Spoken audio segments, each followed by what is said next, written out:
Hey everyone, in my last video I talked about how at least my last video related to Coliseum City, I talked about how Eric Grubman, the vice president or executive vice president for business operations for the National Football League, was sounding the warning bell that projects that featured development financing, where we were building a bunch of different buildings to finance stadium, took too long to develop, basically, and therefore would not be considered.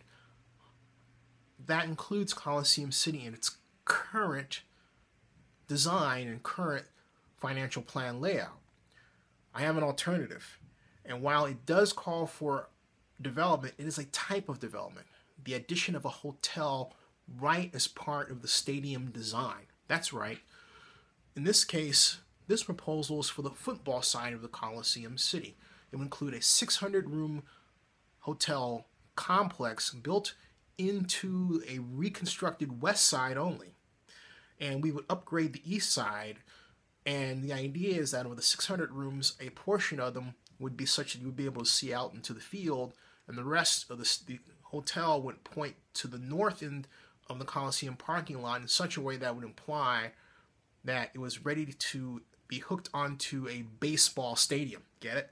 So you can add an additional 600 rooms, 1,200 rooms, and the reason for this exercise is I calculated that the cash throw-off from a hotel complex was so great that we could actually have a hotel partner, have revenue share splits with them, and still have enough revenue left over to build the hotel complex at, in this case, $101 million, and then also be able to build at $500 million the west side.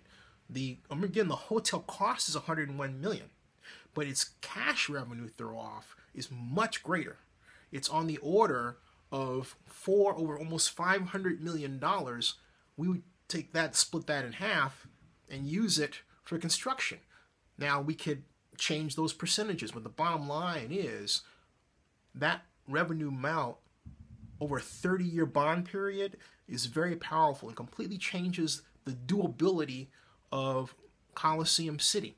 So to make it really simple, my idea is for a renovation of the current stadium so that it's football only, so we basically replicate the east side, which really is still the state of the art in terms of its dimensions and configuration, and then have plans to build the A stadium right next to it. So the A stadium in my entire idea would be the second part of a new type of multi-purpose stadium. We call it multi-purpose, but it's really two stadiums sort of attached by a central hotel complex, right? Think about how exciting that would be.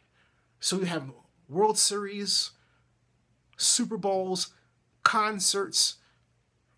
The hotel would be 100% capacity, 90%, 80% of the capacity. We would have ballroom space like we never had before. And on those days when you're going to see a football game and we're waiting for it to open, you could still eat in the hotel rooms and restaurants. Boy, we would have cash flow like we've never had before. A very exciting project. So with that, please take a look at my spreadsheet.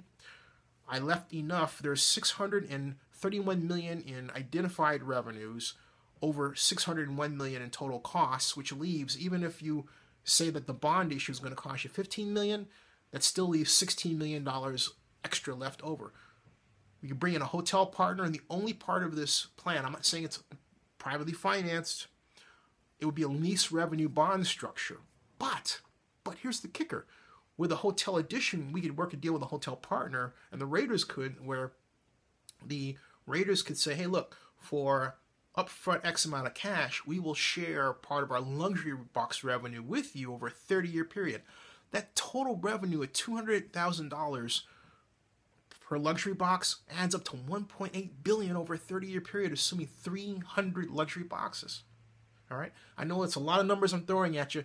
Take a look at my spreadsheet. It's just the first cut, but I'm really excited about this proposal. And not only that, before you say, lease revenue bond, it's a Raider deal. No, it's not. The difference between the Raider deal, as consummated in 1995, and this deal is that the Raider deal had a very thin margin. We had to sell $83 million of personal seat licenses in order to get enough back to pay for the bond issue and the interest costs. This is entirely different. We're not resting on one revenue source. There's personal seat licenses to be sure, but I'm also proud to say that the personal seat license cost estimate for mine is $3,200. There's just 30,000 of them, which is about 40% of the stadium capacity of 70,000 seats, and which makes them affordable, which means that it's more likely they would sell.